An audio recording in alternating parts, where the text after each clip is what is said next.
comenzar en oración. Bendito Padre Celestial, Dios eterno, santísimo,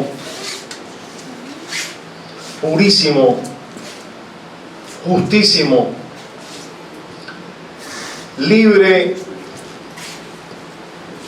lleno de misericordia y de bondad.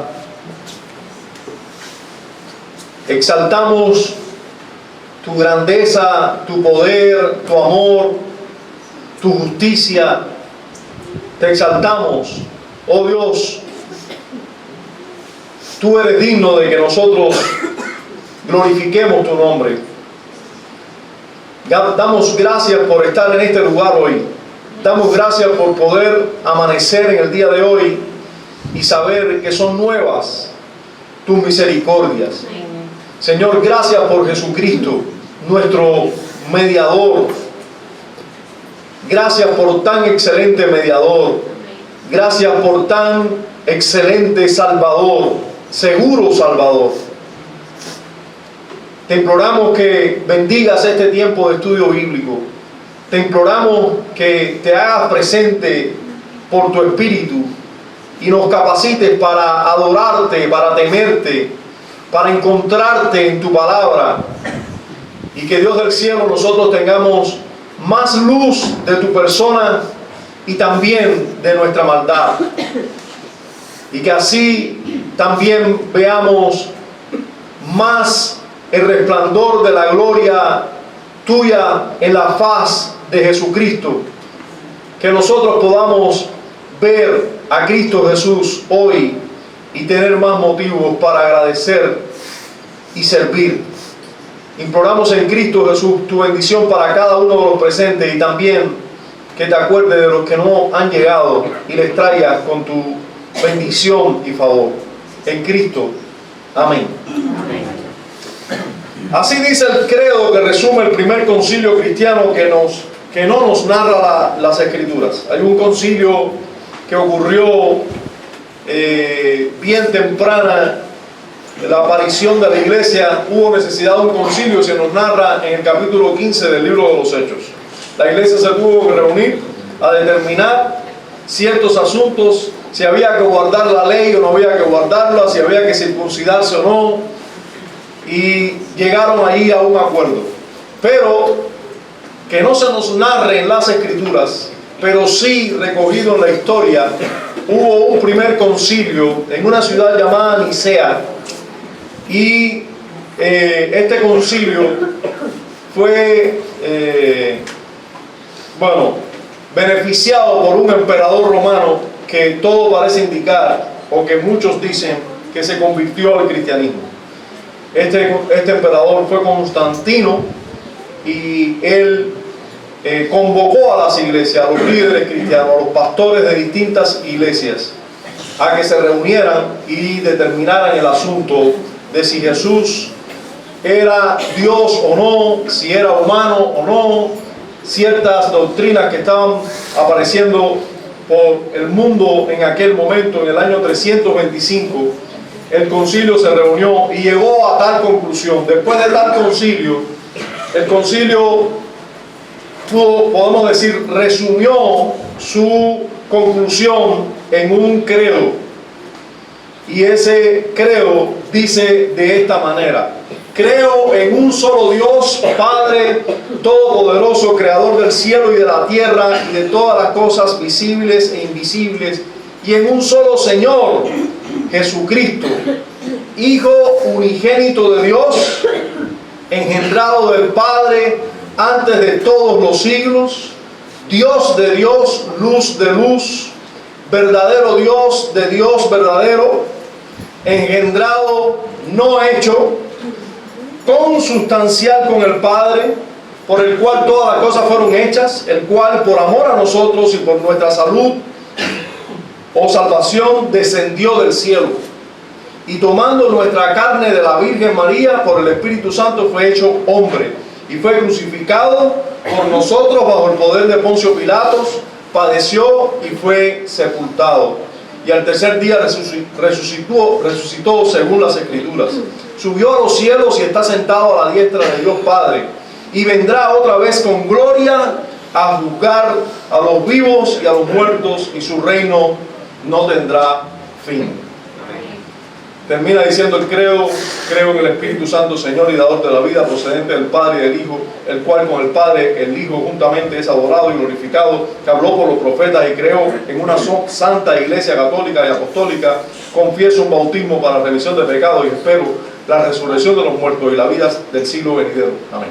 Hasta ahí llega el credo niceno, y nosotros nosotros vamos a estar de acuerdo en decir que la declaración que fue hecha en nuestra confesión de fe, o que está plasmada en nuestra confesión de fe, en el párrafo 2, párrafo que estudiamos el domingo pasado, tiene mucho que ver con la segunda parte de este credo, o sea, lo que habla de Cristo, ¿verdad? Si ustedes se dan cuenta, por eso, hermano, es que una y otra vez, yo digo que cuando usted, que viene de visita, que fue formado en otra iglesia, o que simplemente está leyendo su Biblia y se convirtió hace poco, está leyendo su Biblia y dice, yo no estoy de acuerdo con la confesión de fe en esto. Usted está diciendo, yo no estoy de acuerdo con lo que han creído los cristianos por siglos. La confesión de fe en este capítulo de Cristo el Mediador, en el párrafo 2, hace un resumen de la persona de Cristo, muy similar al resumen del credo niceno. Indudablemente está tomando de allí, está tomando de lo que han creído los cristianos siempre. Esto es lo que se indica el Señor Jesucristo, o lo que define el Señor Jesucristo. El párrafo tercero que nos va a ocupar hoy, ya deja de hablar solo de la naturaleza y de la singular naturaleza del mediador del pacto, y ahora comienza a hablarnos de la función de ese mediador, de la obra de ese mediador. Así como no solo se nos habla de quién era ese mediador, las características singulares de él, las cualificaciones singulares de él, ahora se nos va a hablar de las funciones de él y de los requisitos que debía cumplir ese mediador para que fuera realmente un mediador. ¿Qué requisitos debía cumplir el mediador para que realmente cumpliera la función de mediador entre Dios y nosotros? Y vamos a ver que los requisitos y las condiciones de él como mediador no solo son idóneas, son sobrantes. Vamos a ver que Cristo cumple con los requisitos del mediador de una manera abundante. No solo los requisitos que estaban prescritos, no solo los requisitos que se indicaban anteriormente para alguien como mediador, sino que él sobrepasa las expectativas de cualquier mediador. Vamos a ver entonces que los autores de la confesión, de manera general, tratan en este tercer párrafo con los requisitos para el oficio de mediador. Y vamos a ver este párrafo bajo ese título: los requisitos para el oficio de mediador. Y vamos a ver que Jesucristo es idóneo.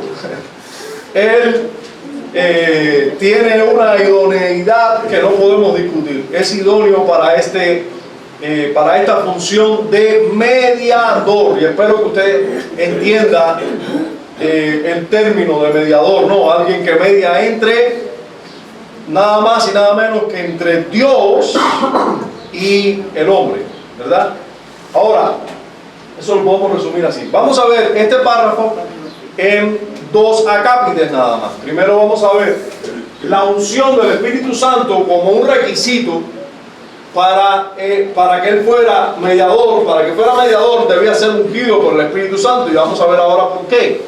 Y en segundo lugar vamos a ver la comisión de Dios el Padre, como para ser mediador no solamente debía estar ungido por el Espíritu Santo, él no podía autoproclamarse mediador, sino que el Dios Padre debía comisionarlo para ello. Y vamos a ver que indudablemente el Padre lo comisionó para esa tarea también. Bien, vamos a ver juntos ahora qué dice el párrafo 3 del capítulo 8 de la Confesión de Fe de Londres de 1689, Confesión Bautista o Segunda Confesión Bautista, que es también nuestra confesión de fe. ¿Qué dice? Dice: el Señor Jesús, en su naturaleza humana, así unida a la divina, ¿recuerdan eso?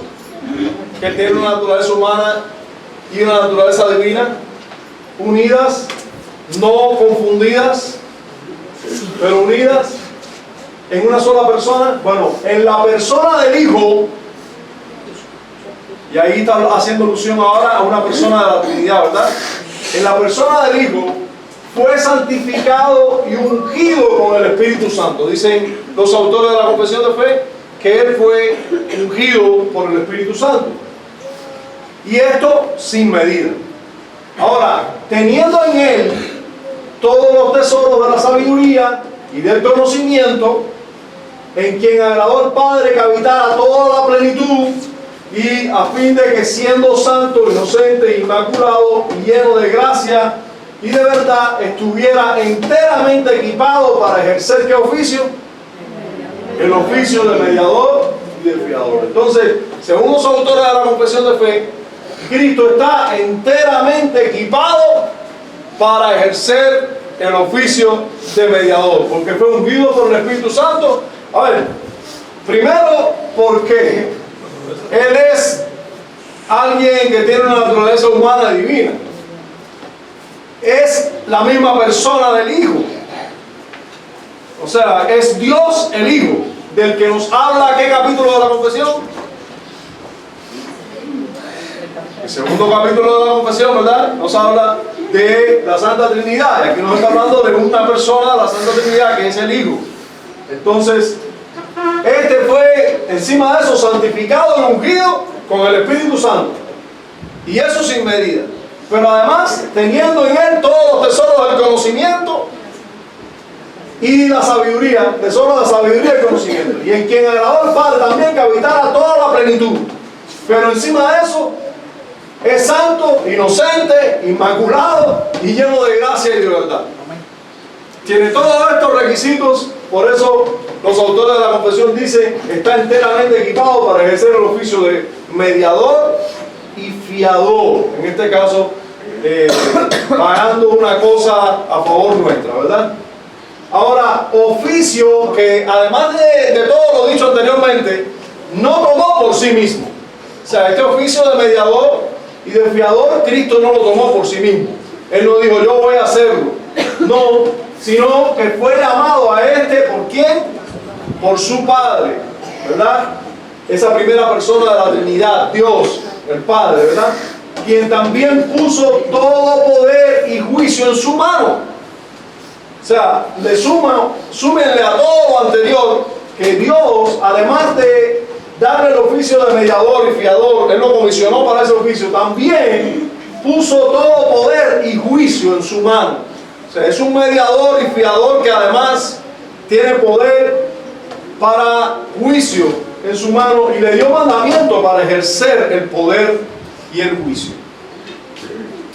Bien, he aquí presentada parte de la obra y comisión y requisitos para el oficio de mediador y fiador de nuestro mediador y fiador.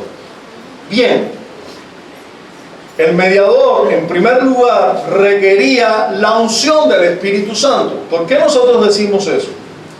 ¿Por qué decimos eso? Bueno, los autores de la confesión dicen que Él fue ungido por el Espíritu Santo sin medida, ¿verdad? Lo dice aquí y dice además de eso, todo lo que Él estaba equipado para este oficio. No voy a volver a leer porque ya lo hicimos 2 veces y con insistencia o haciendo énfasis en muchos de esos detalles. Ahora, hermanos y amigos, a la luz del Antiguo Testamento, lo que nos alumbra la revelación divina, hasta donde nosotros sabemos lo que Dios nos revela sobre un mediador. A ver, ¿quién era mediador según lo que usted ha visto en las Escrituras, ¿quién fue un mediador entre el pueblo y Dios en algún momento? A ver, Marcos. Moisés fue un mediador, fue un líder, fue un profeta, fue mediador, y Dios lo tuvo que comisionar, ¿verdad? A Moisés Dios tuvo que comisionarlo. Ahora, quizás en la vida de Moisés no se ve tanto como en otros mediadores del pueblo de Israel. ¿Quién puede acordarse de otro mediador? ¿Josué? Los sacerdotes. Aarón, los sacerdotes. Sí, los líderes fueron mediadores entre Dios y el pueblo. Muchos de los líderes. Solo que la comisión de ellos, aunque fue respaldada por el Espíritu Santo, no fue ilustrada con una unción o ungimiento del Espíritu como en otros casos. En el caso de Moisés, sí, fue ungido por el Espíritu Santo, fue comisionado por el mismo Dios, y el mismo Espíritu de Dios fue quien lo tuvo que llevar a hacer toda la obra. Y todo el poder de su ministerio y todo indica que la presencia del Espíritu era una realidad. Pero para que nosotros veamos más claramente la acción del Espíritu, de unción del Espíritu, eso se puede ver en los casos de los sacerdotes que hicieron un papel más de mediación o intercesión entre el pueblo y Dios. Los sacerdotes tenían que cumplir ese objetivo, ¿no? Mediar, o sea, interceder por el pueblo, rogar a Dios por el pueblo, estar de mediador entre el Dios Santo y el pueblo pecador, traer las ofrendas del pueblo donde estaba Dios, ¿sí o no? Ir con sangre y mediar delante de Dios. Aquí está el pueblo rindiendo sus tributos, perdona sus pecados, perdona nuestros pecados. Y era el mediador. Los sacerdotes desde Aarón en adelante eran los mediadores. ¿Y qué había que hacer con esos sacerdotes cuando eran comisionados para ese ministerio? ¿Qué había que hacer con ellos? ¿Qué ceremonia había que hacer con los sacerdotes? Tenían que santificarlo. Y en la santificación de ellos se tenían que lavar, tenían que ponerse unas ropas específicas, y además de eso tenían que pasar por una ceremonia de ¿qué? De ungimiento. O sea, se le vertía aceite y se ungían con aceite. Eso era una muestra de cómo el Espíritu de Dios iba a estar con estos sacerdotes para que fueran verdaderos representantes o mediadores entre Dios y el pueblo. Ese ungimiento con aceite simplemente era un tipo de cómo el Espíritu Santo los iba a ungir. Pero eso sucedía solo con el oficio de sacerdote. ¿Con qué otro oficio había que también, con qué otro oficio también se hacía este tipo de ceremonia? Con los reyes. ¿Se acordaron a qué rey usted recuerda que hayan ungido? A David, a Saúl. Bueno, y lo que no se narra, hubo también ungimiento, solo que no se narra, pero todos los reyes eran ungidos. Y ustedes recuerdan cómo de David se habla que este es mi ungido. David mismo hablaba de Saúl y decía: líbreme Dios de levantar mi mano contra el ungido de Jehová. ¿Sí o no? A ver si es más importante. Parece que es un poco más importante que esté llegando Sammy y familia que la clase. No. A ver. Estas ceremonias también eran practicadas a los reyes. ¿Por qué? Los reyes, ¿por qué sucedía que el pecado de David hacía que toda la nación de Israel pagara consecuencias? Porque él era la cabeza federal, él era un mediador entre el pueblo de Israel y Dios. Los reyes también eran mediadores. Entonces nosotros tenemos ejemplos: Aarón, David, como ejemplos de personas que fueron ungidas y representantes que hacían una función de mediador y necesitaban un ungimiento, podemos decir un respaldo del Espíritu Santo para esa labor de mediación, esa obra de mediación. Entonces, lo que nos está alumbrando el Antiguo Testamento, la revelación divina, en el Antiguo Pacto, lo que nos está enseñando es que todo mediador debía ser ungido por el Espíritu Santo. ¿Ya? ¿Están aquí? Eso es lo que quiero que ustedes capten. que eso indicaba que todo sacerdote o todo mediador, ya sea rey, ya sea profeta, que los profetas también eran ungidos, ya sea un rey, un sacerdote o un profeta de Dios, que iba a ser mediación entre Dios y su pueblo, debía ser ungido ¿por quién? Por el Espíritu Santo. La ceremonia solo era un tipo de ese ungimiento, pero debía ser ungido por el Espíritu Santo. Bueno, yo pregunto, ¿Jesús fue ungido por el Espíritu Santo? Sí. ¿Cuándo le echaron aceite encima? Vamos a ver. Yo creo que sí, estoy de acuerdo con ustedes que Jesús cumple con ese requisito para ser mediador. Tanto el Antiguo Testamento como el Nuevo enseñan esta verdad. Déjenme poner modo avión aquí por si acaso. Tanto el Antiguo Testamento como el Nuevo enseñan esta verdad. Vamos a verlo primero enseñado en el Antiguo Testamento, hablando de la unción de Jesús, pero en el Antiguo Testamento. El Salmo 45:7 habla de esto. Dice así: has amado la justicia y aborrecido la maldad, por tanto te ungió Dios, el Dios tuyo, con óleo de alegría más que a tus compañeros. Bueno, el Antiguo Testamento y los Salmos, como nosotros sabemos, muchos hablan de Cristo, a veces de manera muy clara, a veces no tan claro, pero nosotros sabemos y podemos decir que el Antiguo Testamento habla de Jesucristo. ¿Por qué podemos decir eso? A ver, ¿por qué podemos decir que esto se está hablando de Jesús aquí? El Antiguo Testamento habla de tipos que apuntaban. De tipos que apuntaban. ¿Y por qué podemos decir eso? Porque en el Nuevo Testamento se revela y se cita esos textos haciendo referencia al Antiguo. A la persona de Cristo. ¿Y ¿me puedo poner algún ejemplo? Del mismo que él era profeta en los oficios de Cristo. Pero puedes darme algún caso, algún texto de la Escritura que podamos tomar como argumento. No, escúchenme. ¿Puede usted darme algún texto del Nuevo Testamento, donde me autoriza a mí decir que alguna de las cosas que dice el Antiguo Testamento, o casi todo lo que dice el Antiguo Testamento, de alguna manera nos habla de Jesucristo? Hebreos 1.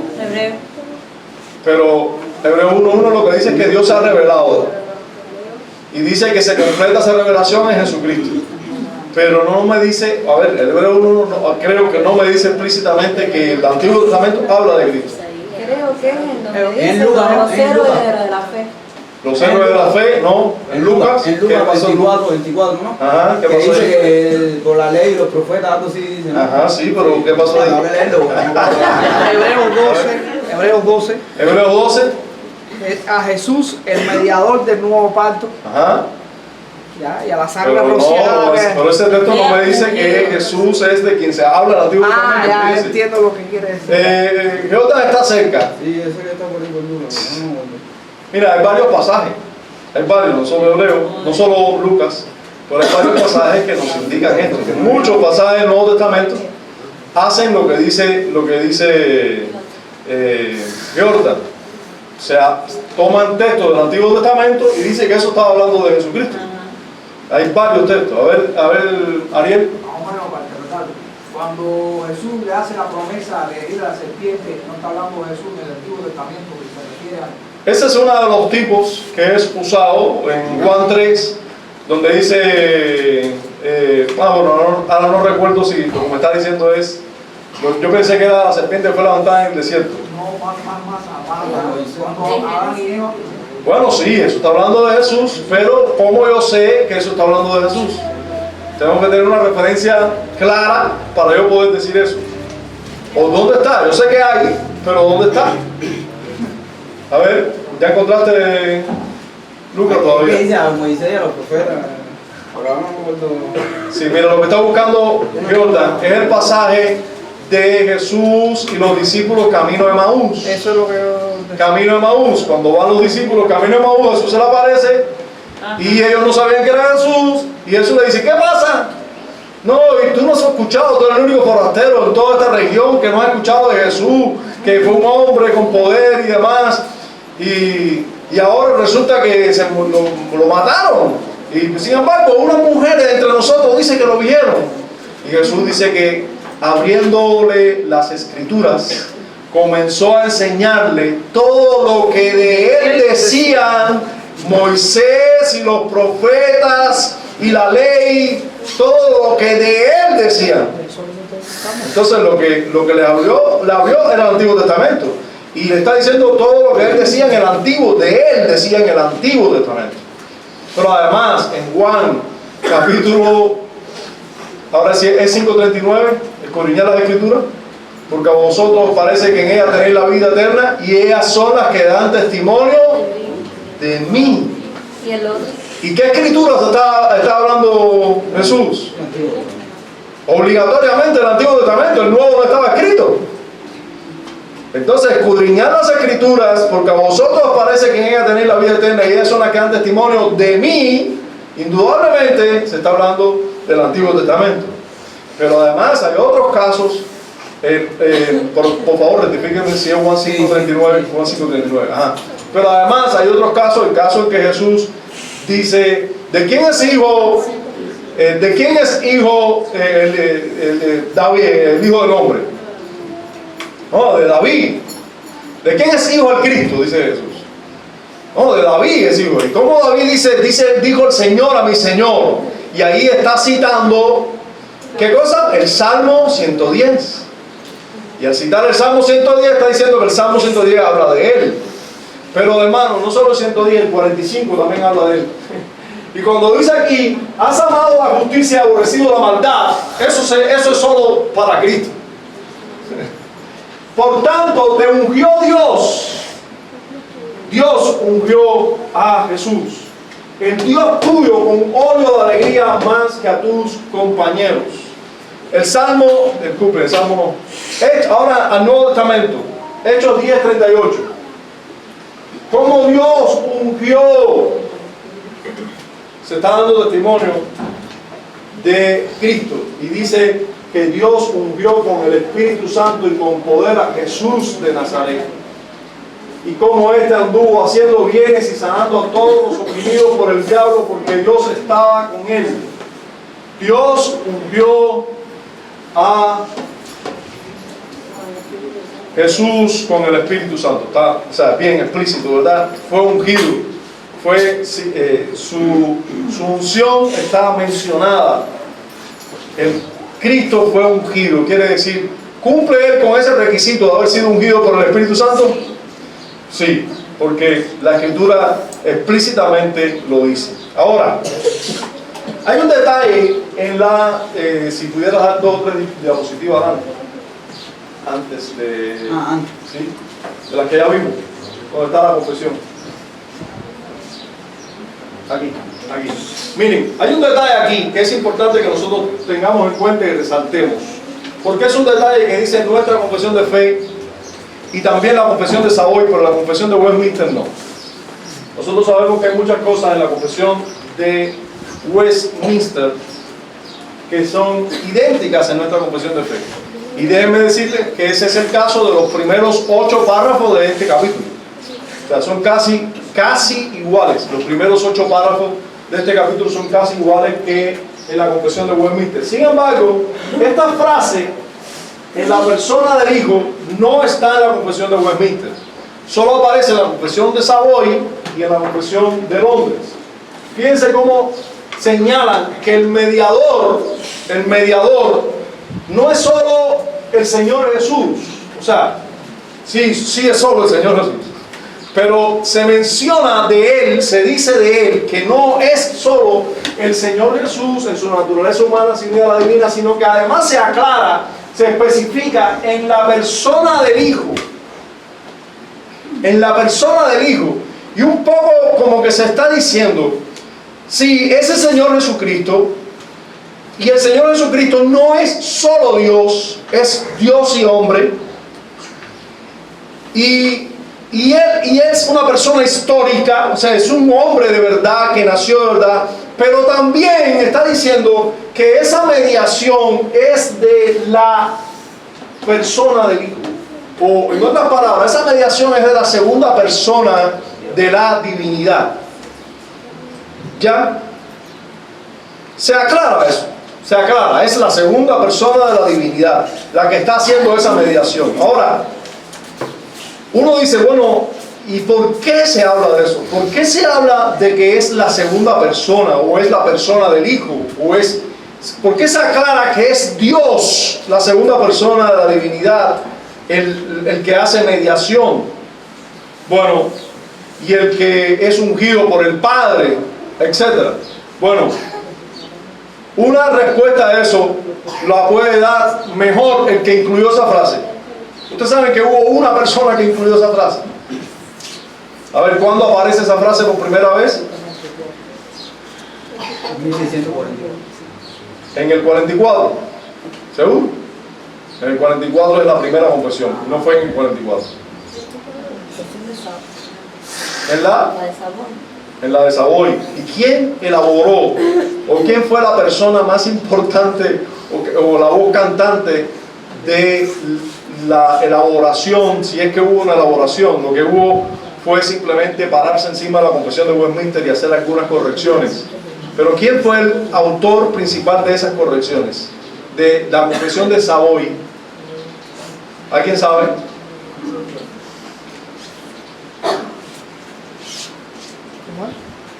No. Lo he dicho 3 o 4, 5, 6 veces, tú estás hablando de tu familia. Tú estás haciendo tu papel ahí, pero bueno, ahora no puedo ir a favor de él. ¿No saben? Bueno, hubo una persona, realmente hubo una persona, un teólogo muy reconocido, que fue un teólogo congregacionalista. Y este se llamó John Owen. John Owen participó activamente en la confesión en la elaboración de la confesión de Savoy, que es una confesión congregacionalista posterior a la de Westminster, y de la que toma la confesión de Londres. Los bautistas tomaron de Westminster y Savoy y elaboraron su confesión después de esta. Pero esta frase, la frase de esta en la persona del Hijo, es incluida por Owen. Que le estoy presentando aquí en una foto, bueno, es una foto de la época de John Owen. Ahora, John Owen lo aclaró de esta manera. ¿Por qué se incluye esta frase?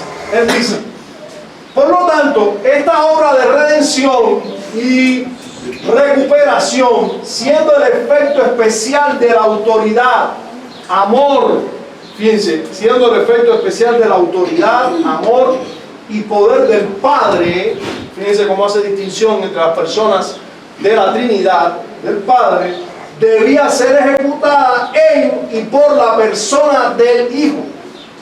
O sea, la ejecución de esa obra de redención debía ser por una persona de la Trinidad, de la deidad. Como la aplicación de la misma a nosotros es hecha por el Espíritu Santo. O sea, ¿se dan cuenta? Cómo hay una distinción. El Padre es el autor, el Hijo el ejecutor, y el que aplica la obra a nosotros, ¿quién es? El Espíritu Santo. ¿Ya? Es una obra de la divinidad. ¿Ya? Por eso la salvación no es un asunto de hombres. ¿Cuánto da gloria a Dios por eso? Amén. Ajá. Por consiguiente, no correspondía a la persona del Padre asumir nuestra naturaleza. No pertenecía a ella en el orden de subsistencia y operación en la Santísima Trinidad. Sigue diciendo: la autoridad, el amor y el poder de donde procedía toda la obra eran suyos de una manera peculiar, o sea, eran del Padre. Pero la ejecución de lo que la infinita sabiduría diseñó en ellos y por ellos pertenecía a otro, o sea, al Hijo. Tampoco esto pertenecía a la persona del Espíritu Santo, quien en el orden de la operación divina que sigue a la de su subsistencia debía perfeccionar toda la obra al hacer la aplicación de la misma a la iglesia cuando fuera realizada. Por lo tanto, de todas las maneras convenía a la sabiduría divina, al orden de las personas santas en su subsistencia y operación, que esta obra fuera comprendida y cumplida, emprendida y cumplida en la persona del Hijo. ¿Ya? Por eso la inclusión de la frase en la persona del Hijo. Ahora, yo les decía que los autores de la confesión de fe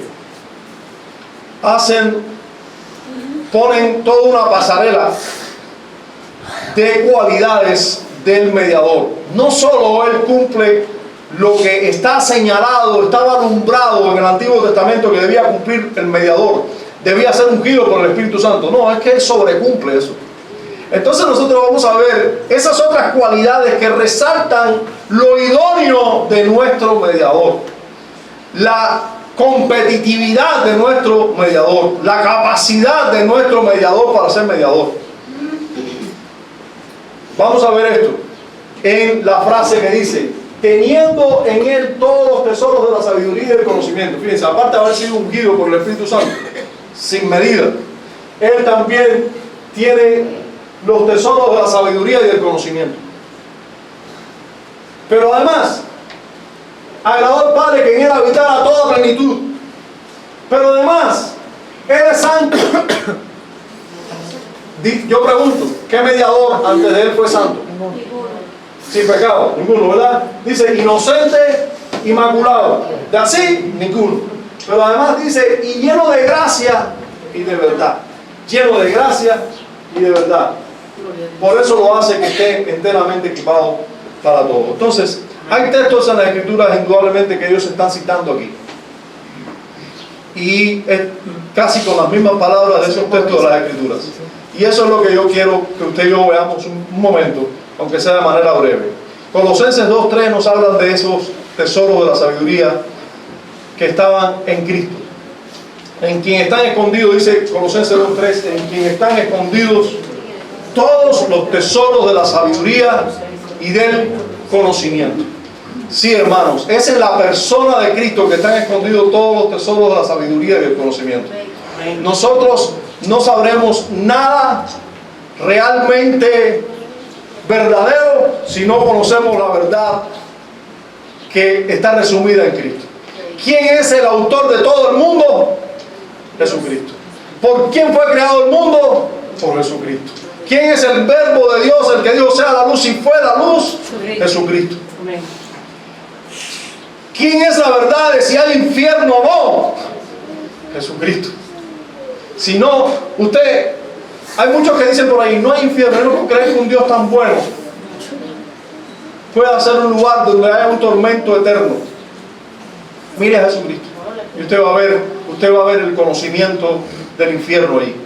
Yo pregunto, si no hubiera infierno, ¿qué objetivo tiene? Que el Hijo, el mismo Dios, se hiciera hombre y viniera y viviera entre los hombres una vida justa para aplicarla a ciertas personas, luego muriera en lugar de esas personas. ¿Para qué? Para que esas personas vivieran un poquito de más tiempo y los otros se murieran y dejaran de existir. No, hay algo implícito allí todavía más horrible: el infierno. El conocimiento de todas las cosas, la sabiduría de todas las cosas, lo que dijeron todos los profetas acerca de las verdades. Ahora yo pregunto, ¿de qué conocimiento quieres? ¿De qué quieres saber? ¿Qué te hace más feliz? ¿Una vida matrimonial o una vida de pecado? ¿Usted sabe dónde está esa verdad? ¿Dónde está el conocimiento de esa verdad? En Jesucristo. ¿Qué es lo que te hace más feliz? ¿Llenarte de bienes materiales y de todas las cosas del mundo? ¿O simplemente estar contento con lo que tienes? ¿Dónde está la verdad de eso? El verdadero conocimiento de todo. ¿Dónde está? En Jesucristo. ¿De qué quieres hablar? Para decirte que todo el conocimiento y toda la sabiduría está resumida en Jesucristo. En Él están escondidos todos los tesoros de la sabiduría y del conocimiento. Colosenses capítulo 1, versículos 15 al 20, nos dicen además de esto, entre otras cosas, que en Él habita toda la plenitud. Ahora, uno no entiende, la palabra plenitud quiere decir completo, total, ¿no? ¿Verdad? En Él habita toda la plenitud, pero nosotros no vamos a entender si no leemos el contexto del pasaje. ¿Qué cosa es plenitud? Aquí, miren lo que dice este pasaje, Colosenses 1, 15 al 20. Usted sabe que últimamente estoy leyendo muchos textos de Colosenses que me están invitando a predicar sobre Colosenses, ¿no? Así que Apocalipsis lo más seguro es que brinquemos para acá. Dice, Él es la imagen del Dios invisible. ¿Quién es?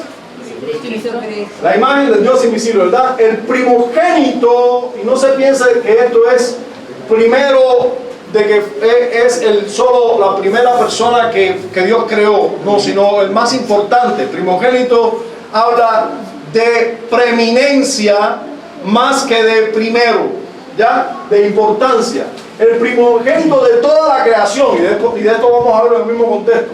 Dice, porque en Él fueron creadas todas las cosas. O sea, fíjense por qué es el primogénito de toda la creación. Porque en Él fueron creadas todas las cosas. Por eso es que es el primogénito. En Él fueron creadas todas las cosas. Las que hay en los cielos y las que hay en la tierra. Entonces yo pregunto, ¿en quién fueron creadas todas las cosas? En Jesucristo. En Él fueron creadas todas las cosas. Las visibles y las invisibles. O sea, no son las cosas que tú ves, sino los ángeles. Todos fueron creados en Él. Sean tronos, sean dominios, sean principados, sean potestades. Todo fue creado por medio de Él. Por medio de Él. ¿Se dan cuenta qué quiere decir primogénito? Porque fue creado todo por medio de Él. Él tiene la preeminencia. Primogénito no quiere decir solo primero en ser algo, sino el más importante. Entonces es Él. En él todo fue creado por medio de Él y para Él. Por eso es el primogénito. Y Él es antes de todas las cosas. Él es antes de todas las cosas. O sea, solo eso se aplica a Dios, el que es antes de todas las cosas. Y todas las cosas en Él subsisten. O sea, las cosas tienen subsistencia. Ese banco lo sostiene usted, no solamente porque es de madera firme y tiene clavos fuertes, es porque sus células están integradas porque subsisten en Jesucristo. ¿Se da cuenta de eso? Usted camina. ¿Qué usted hace para que su corazón siga latiendo?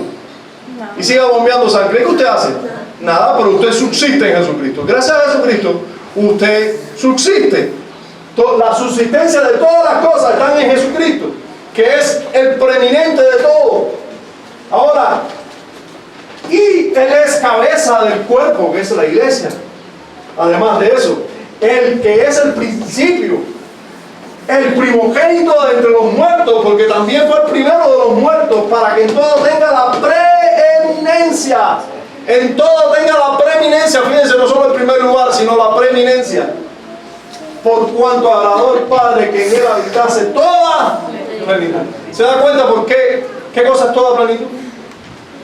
¿Se da cuenta de qué cosa es toda plenitud? Es el principal de todo. Es el todo de todo. Amén. Todo subsiste en Él, todo fue creado por Él. En Él habita toda la plenitud. Por eso es que es sacio. Este concepto es muy teológico. ¿Es verdad? Él es el pollo del arroz con pollo, dice. Por eso es que es sacio. Y por medio de Él reconciliar consigo todas las cosas, así las que están en la tierra como las que están en los cielos, haciendo la paz mediante su sangre. Sangre de Él. ¿Es verdad? Por eso Diga. es que sacia todas las cosas. Por eso es que sacia. No sé. Pregunto. Bueno, no me gusta mucho el término. Bueno, no sé qué palabra. Un poco paiperiano el término. Paiperiano, ¿no? Piper. Piper. Un poco al estilo. No sé qué palabra es. ¿Cómo se llama el maestro de? De- Ya, no lo voy a coger con ese maestro ahora. Tranquilo. Pero no me tientes. Cambios profundos. ¿De quién? Cambios profundos. Eso mismo. Lo veo un poco paiperiano. Sí. Sí. Un poco como si el objetivo de la vida cristiana sea saciarnos o llegar al gozo pleno. Este no es el objetivo de la vida cristiana. Es darle gloria a Dios. Es el objetivo de la vida cristiana. Amén. Y en este caso gozar de Él. Pero hay que tener un cuidado. Yo creo que no está lejos de la verdad. No está lejos de la verdad. Pero un poco. Y digo esto para toda la iglesia porque es que también cambios profundos se está poniendo. O sea, la hermana Mayra está publicando su devocional diario. Yo he repasado Y ya hay cosas, a ver, no, ya les digo, no es una enseñanza falsa, no son enseñanzas falsas, sino ya las hubiera condenado, ¿no? Las hubiera atacado, hubiera tomado medidas, sino que hay un poquito de imprecisión en la diana a donde nosotros debemos apuntar y a donde la vida cristiana debe apuntar. No sé si se dan cuenta, pues espero que yo esté hablando aquí a personas que saben lo que estoy diciendo. Sí. Por lo menos los miembros saben lo que estoy diciendo, los que han oído hablar de devocional Cambio Profundo también. Pero hay detalles que me hacen tener cuidado Él habla de de la todas las enseñanzas de ese maestro. ¿Cómo se llama el maestro? Nicolás Tranchini. Ese mismo, Tranchini. Que parece que su origen es argentino, pero vive en España. Y tiene el ministerio desarrollándose en España. Bien, este hermano, que yo lo considero un hermano y además que enseña cosas muy buenas, Está aprendiendo manejo.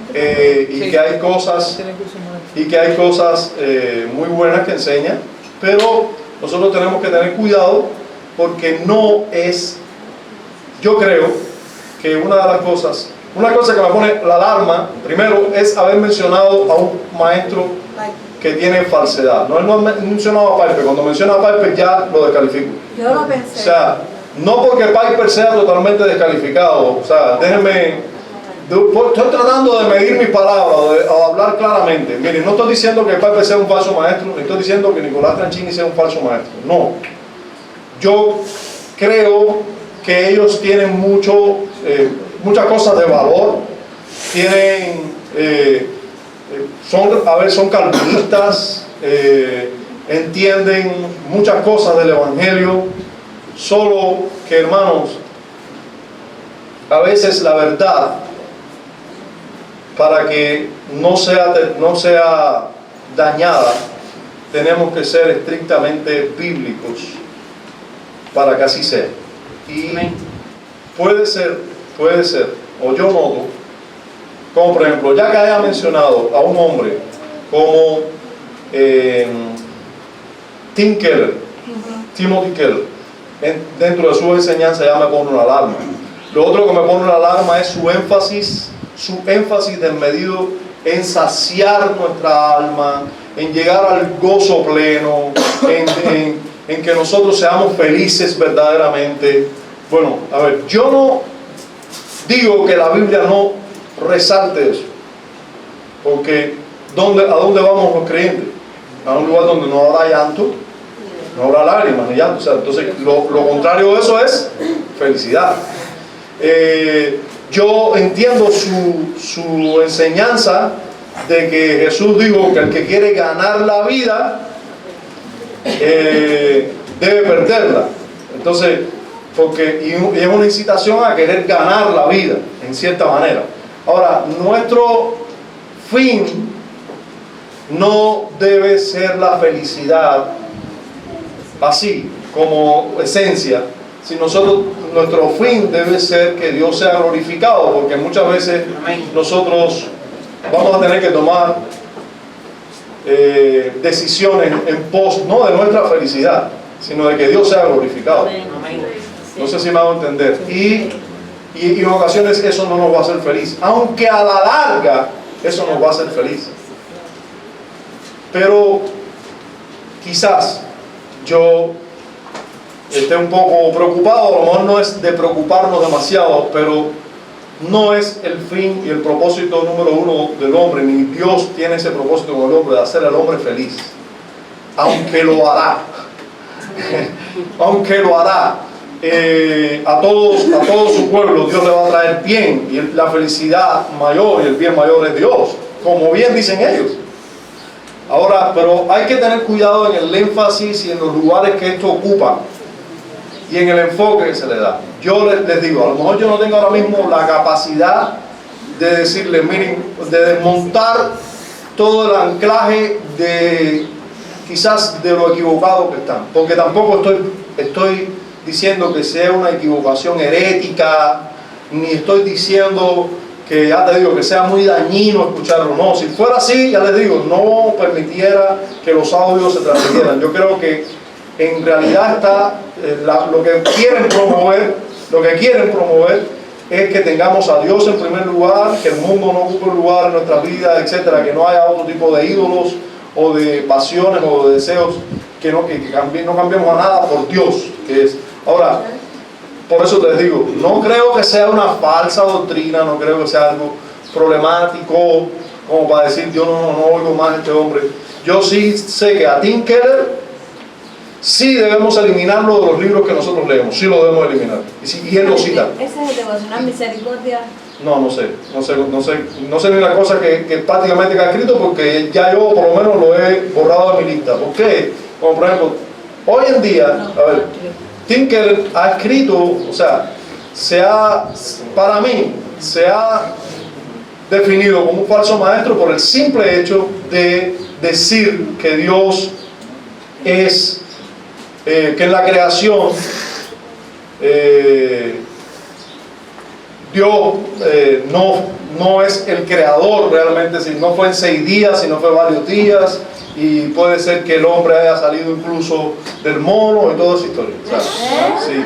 Tim Keller, sí, Rapidito. se ha puesto del lugar de la evolución, o sea, enfáticamente, y tiene otras aristas dentro de su teología que se separa de la ortodoxia. Entonces yo pregunto, si no hubiera buenos maestros que leer, yo leyera a un maestro medio bueno, porque no hay buenos. Si no hubiera buenos libros que leer, yo leo un libro que tenga un poquitico de... Eso es igual que usted tiene aquí, a lo mejor usted tiene un pedacito de cake ahora que está escasa el azúcar, ¿verdad? Y te dan un pedacito de cake, y de ese pedacito de cake que es chiquito, la mitad se te cae. ¿Qué usted hace? Tú dices, bueno, Lo sacude. Por aquí no pasó ningún perro, ningún gato, menos mal, poco ni se lo come, porque ahora, pero si usted está en un lugar donde abunda el azúcar y hay toda una mesa buffet y está usted solo, si se cae un cake entero, ¿usted lo recoge? No, porque usted tiene una mesa buffet aquí. Mi hermano, déjenme decirle, tenemos una mesa buffet de buenos autores y buenos libros. No hay que recoger. Aunque el cake, la parte de arriba, de que se cayó, la parte de arriba, así tú la quitas y está limpio. Pero es que no hace falta. No hace falta asumir el riesgo de contaminarnos con un poquito de algo que cogimos del piso. No hay que asumir ese riesgo. No hay que preocuparse con eso. Hay buenos libros de buenos autores. Usted dice, de autores que no se equivocaron en nada. Bueno, en casi nada. ¿Por qué no beber? ¿Por qué no comer de eso? Si yo te pongo ahora agua destilada aquí, agua de la pila, agua Ciego Montero y agua que yo le eché una gotica con un gotero así, cogí una gotica de el inodoro y se la eché ahí, una gotica nomás. Tú no lo ves, pero una de ellas tiene eso. ¿Qué agua usted prefiere tomar? Algunos destilada, otros Ciego Montero porque confían en Ciego Montero. Pero miren, hermanos, yo lo que les estoy diciendo, fíjense, puede ser que usted se tome esta agua, la de la botica, que todo el mundo, puede ser que usted la tome y no le pase nada, porque a lo mejor la de la pila de nosotros está peor que esta. A lo mejor, no estoy diciendo nada, pero puede ser. Y puede ser que usted ha tomado muchas veces de esta agua, parecida a esta, y está vivo. Mira, vos estás vivo. Pero la bichería que usted tiene adentro, olvídate que algún efecto está haciendo en usted. Sí, ¿por qué no tomar buena agua? Si no hubiera, yo pregunto, si usted, vamos a quitar estas 3 aguas, usted está en el desierto y se está muriendo de sed. Y el agua que tenemos es esta. Usted está en el desierto y se está muriendo de sed. ¿Usted sabe por qué dice por qué no se va a tomar? Porque usted no está en el desierto ni se está muriendo de sed. Si usted estuviera en el desierto, usted le va arriba a esa agua como agua destilada. Porque usted se está muriendo, tiene que sobrevivir. Pero hermano, gracias a Dios no estamos en el desierto sobreviviendo y sin ningún maestro. No tenemos, gracias a Dios, buenos maestros que ya han pasado la prueba de la historia, que han pasado la prueba de la ortodoxia y que han sido filtrados y han dicho, han quedado aprobados. Entonces, ¿por qué enredarnos? ¿Por qué enredarnos con otras agüitas que están mezcladas? ¿Por qué enredarnos? ¿Ya? Rapidito, nomás. Rapidito. Rapidito, dime. Yo escuché una entrevista en Radio Eternidad a este pastor y él estaba explicando porque el pastor junto con su jefe, no me acuerdo el nombre de él, el canoso, Saladín, él le preguntó que por qué cambio profundo y por qué deleitarnos, y él explicaba que era para glorificarnos en Dios, sí, que deberíamos deleitarnos. Muy lindo ahora, sí. Miren, todos los que mencionaste, sí, incluyendo el programa y todo, ajá, una botica. Yeah. ¿Ya?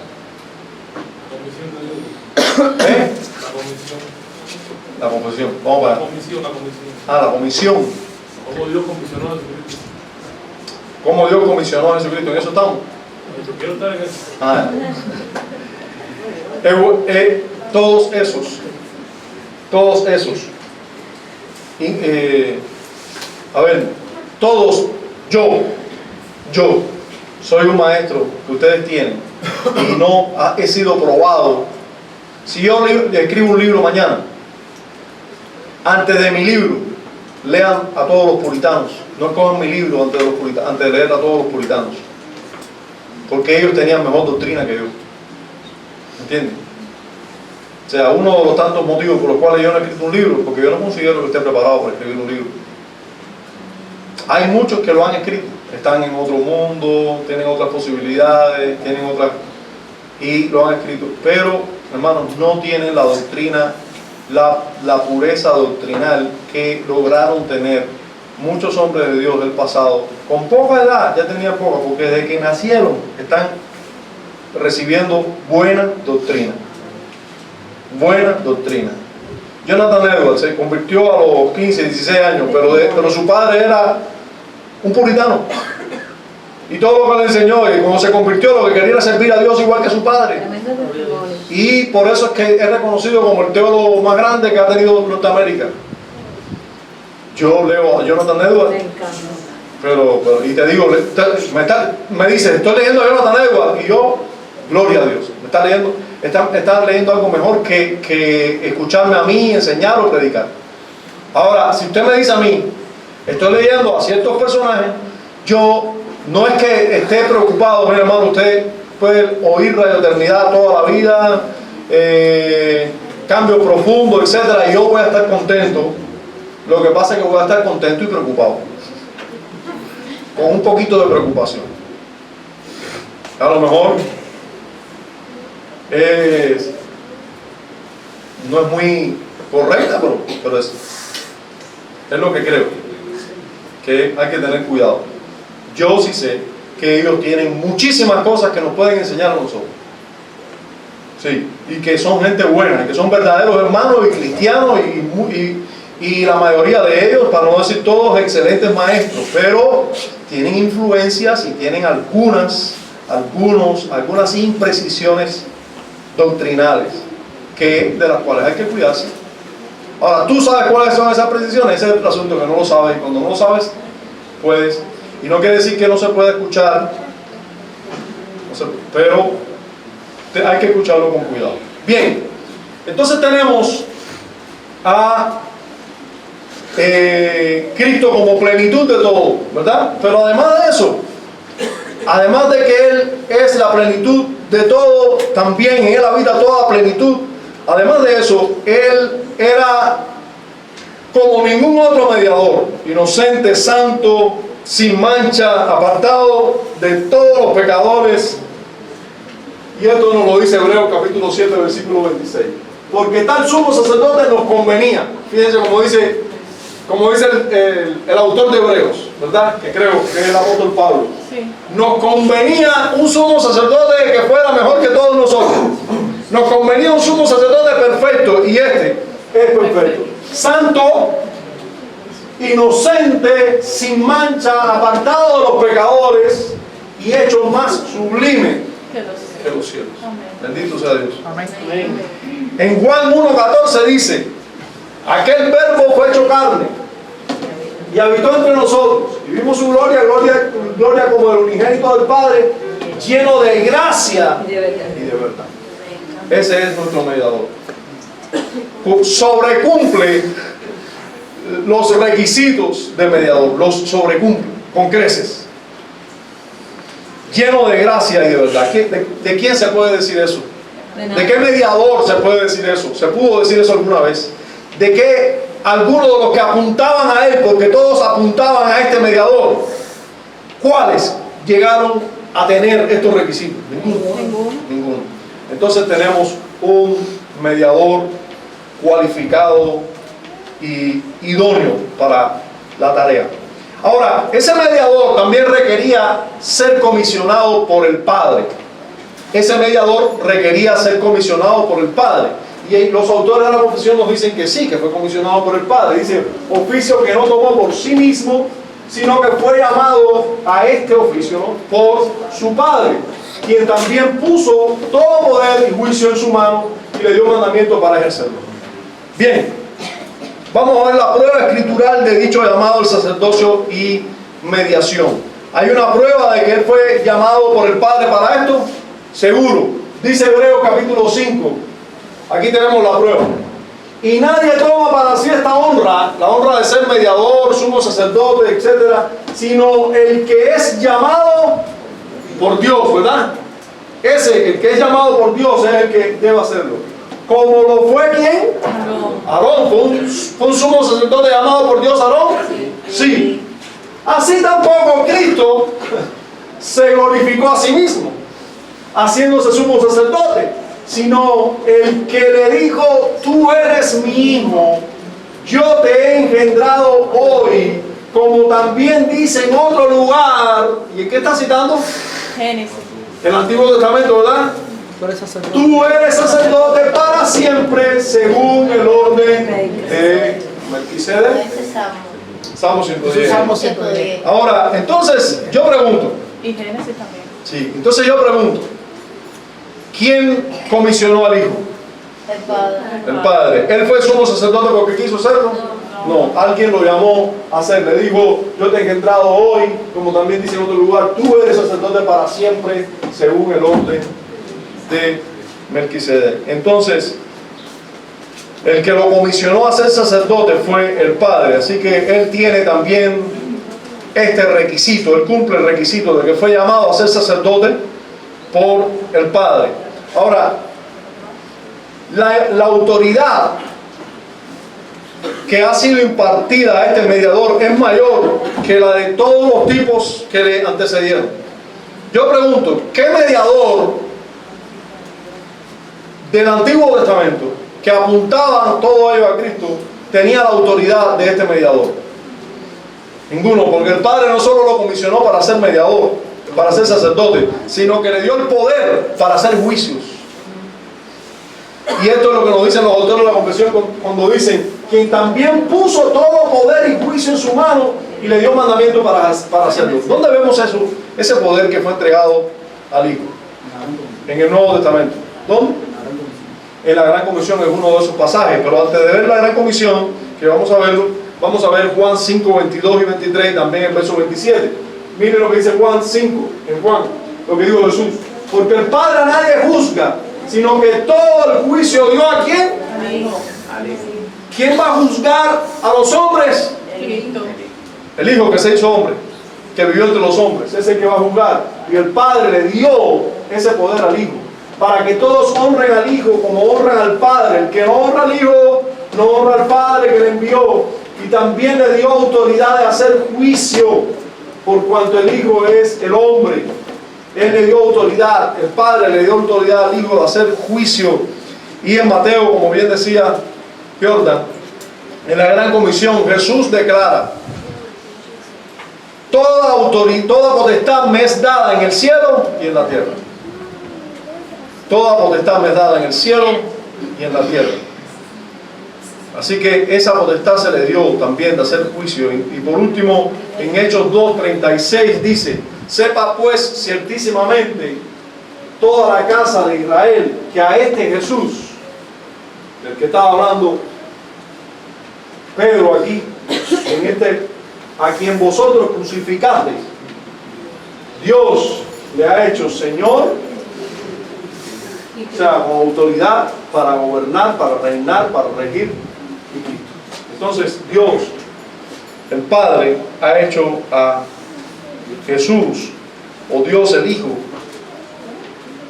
Señor y Cristo.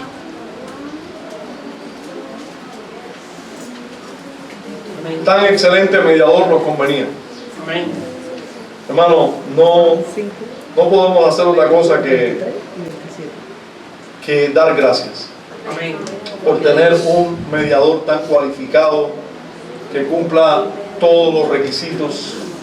Él ha sido ungido por el Espíritu Santo, él ha sido comisionado por el Padre, él vino voluntariamente a ejercer el oficio de mediador, pero con unas cualificaciones que sobrepasan la cualificación de cualquier mediador.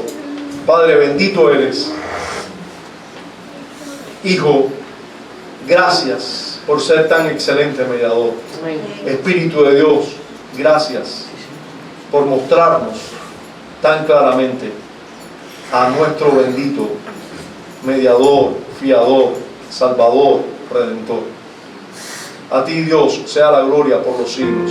Amén. Amén.